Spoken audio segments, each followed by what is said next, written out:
তো আজকের আরো একটা গাছ আমি দেখাবো, যেটা একদম রেডি গাছ। একদম মানে একদম রেডি গাছ, একদম পুরোপুরি ভাবে আমার পুরনো গাছ। তো আমি সেই গাছটা আজকে দেখাচ্ছি। তো এই সেই গাছ যেটার অলরেডি ফুল ফুটছে। এটার নাম একেম্পি রিগিডা। এটা আমার একদম ম্যাচিওর গাছ এবং মাদার গাছ। কারণ এর পাশ থেকে, এর নিচ থেকে একটা বেবি গাছ অলরেডি বেরোচ্ছে। তো এর বীজ হয়েছিল, এই যে এর বীজ হয়েছিল, এই যে হাত দিতেই ছেড়ে চলে আসলো। এই যে বীজ বীজ ফেটে পড়ে গেছে অলরেডি। তো এখানে বীজ, কাঁচা বীজ কিছু আছে, এই যে এই বীজ, আচ্ছা এই বীজ আছে। একদম রেডি গাছ, একদম রেডি, খুব সুন্দর গাছ।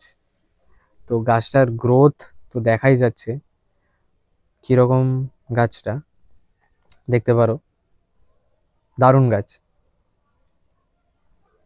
তো এই হচ্ছে গাছ।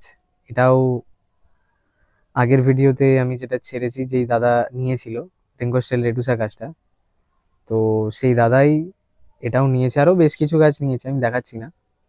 কিন্তু এই গাছটাও আমি দাদাকে দেব। শুধু নেওয়ার পরে এইভাবে ঝুলিয়ে রাখতে হবে, আর কিচ্ছু করার নেই। কারণ একদম রেডি গাছ মানে একদম রেডি গাছ। কারণ এর পাশেও যে রুটস গুলো বেরোচ্ছে, চাপ হয়ে রুটস পুরো কাঠে জড়িয়ে ধরছে। এরকম রেডি গাছ আমার কাছে পাবে। কারণ আমি গাছকে ভালোবেসে রেডি করি। গাছ একদম কাঠে সেট, একদম পুরোপুরি ভাবে কাঠে সেট। তো দেখতেই পাচ্ছ, একদম দুর্দান্ত গাছ। গাছের সাইজও তো দেখাই যাচ্ছে। সাইজ নিয়ে তো আমি কিছু বলবোই না।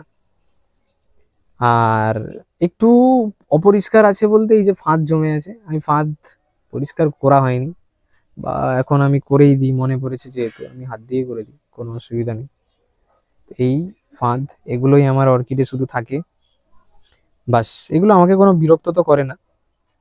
এই যে আমি হাতটা ঝাড়ছি, আমার কিছুতেই পড়ছে না ফাঁদরা। তো হ্যাঁ, এবার বললো ওকে। তো গাছ একদম রেডি গাছ, কোনো অসুবিধা নেই। এটা দাদাকে পাঠাবো, চলো।